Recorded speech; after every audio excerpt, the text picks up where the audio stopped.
3 News Now Web Extra. Do you want to talk about, from a physician standpoint, with the Delta variant out there and with this pandemic going on, what will a face mask mandate do to help protect the public as well as, students and staff in schools? So right now, what we're seeing in the Omaha area is that the numbers of people who are being diagnosed with COVID-19 are increasing, and that is largely due to the Delta variant, and those numbers are largely in the unvaccinated individuals. Similarly, the number of people who are being hospitalized with COVID are also increasing across the state, and particularly in the Omaha area. And, we talk a lot about how the Delta variant is affecting adults, and going into this new school season, we really need to be thinking about our children who are simply ineligible to be vaccinated. These kids have no ability under 12 years old to receive a COVID-19 vaccine. And I am, as a physician, fully in support of in-person learning. I recognize the importance of being in the classroom with your peers, with your teachers, in the development that our children need. But we also need to keep our children safe. And right now, our children who are not able to be vaccinated, the best things that we can do to keep them safe are a series of layered mitigation strategies. The first ones being masks, face coverings for children, particularly children who are not eligible for vaccines, but the CDC, the American Academy of Pediatricians, as well as experts here in Omaha at UNMC have all laid out recommendations that state that all people who are in the schools, children and teachers and staff alike, should be wearing masks while they're in school. And the reason for this is because we're talking about school situations, classroom situations that are closed quarters. Many times there are not a lot of windows in these classrooms. Children are not 6 feet apart from each other. And while there was some guidance from the CDC last year about shorter distancing between their student desk areas to about 3 feet, this was for masked students. Okay, so if we're sending kids to school and they don't have masks and they're sitting 3 feet apart from each other and the virus is surging in our community, they are at risk, and also others outside of their schools in their local communities are at risk as well. And with COVID-19 out there, obviously, in the Delta variant out there, we're seeing a lot of surges in southern states. I know that Nebraska is about 3 to 4 weeks behind where they are. What do you expect the Delta variant? Could it be seasonal again? Kind of what we saw again with COVID-19, the first outset of the pandemic. What are we kind of seeing with the Delta variant?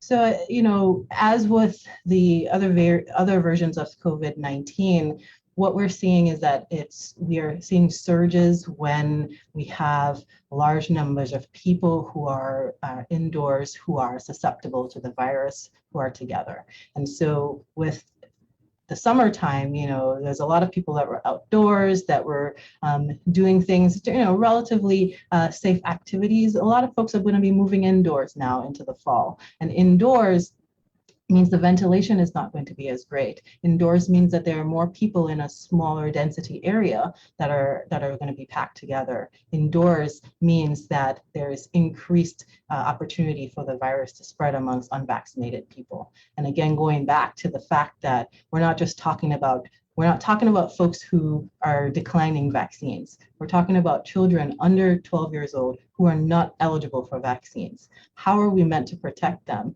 if we are not giving them all of the tools in our toolbox to protect them outside of vaccination? And for kids who might have trouble, you know what I mean, whether or not they implement this face mask mandate, obviously it could be harder to kind of tighten certain face masks on certain kids. So what advice would you give, to educators, parents, staff navigating this pandemic on, enforcing what enforcing a face mask mandate would look like if, OPS decides to move forward with it? So I think the first thing that needs to happen to really be able to enforce this is, first of all, we need to say that it's important and we need to prioritize the safety and the health of our children. And then the second thing is recognizing that children will follow what the adults do. Okay, so the adults that are in the classrooms should also be wearing masks. That's the responsible thing to do. And I am in support of these adults wearing masks regardless of their vaccination status.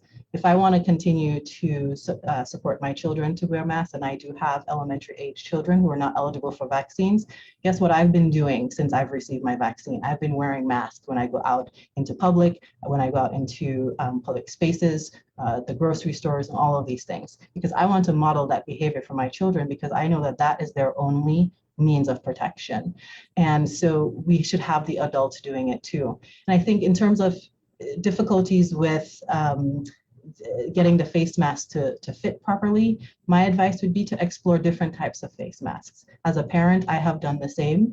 I check in very frequently with my sons about how the mask fits, how it feels to them, not only what it looks like to me, but how it feels to them. And if they're saying to me, I don't like how this mask feels, I feel like it's too tight, then let's get another mask. Let's try it out again and see. And I think with this trial and error approach that parents can use, then we can find the right mask with the right fit for the children and not have to worry about their safety going to school without masks.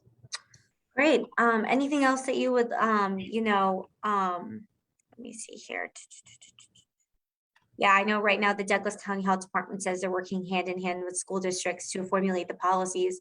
As we know some states, like Iowa is not requiring a face mask mandate. OPS is still deciding whether or not they're going to do that. Going forward, as in your field, with school coming back into session, is there any reminders or anything else you would like to say to parents, staff, and students, as we brace for what comes next in this pandemic? So I have two messages. The first message is for the administrators, the school board members, and for the superintendents. I recognize that your job is a difficult one and that there are a lot of different opinions about whether or not students should be wearing masks. What my appeal to you is that a reminder that our children who are 12 years and under are not eligible for vaccines, and we have to find ways to protect them. And masking is a very safe and very cheap way to protect our children. And also by doing that, we are protecting our communities. Then the second message that I have is for parents. I also recognize the challenges of virtual learning that we had last year and how we are all excited to send our children back to school in person to learn. And I realize that they need to be with their friends and they need to be in an environment where that is conducive to learning. But in order for us to be able to do this safely, we have to think about our children who are unable to be vaccinated, and we have to keep them safe with masks. So I just want I want to encourage parents out there to reach out to their school administrators and the local health departments to talk to them about how important it is to get masks in our schools for our children. So it would be safe to say, from a public health standpoint, as a physician, you would be supportive of this measure, right? Because for the safety. As a physician and as a parent, I am fully in support of masks in our children, for our school children, as a public health measure, not only for the protection of the children themselves, but for the protection of the community as well.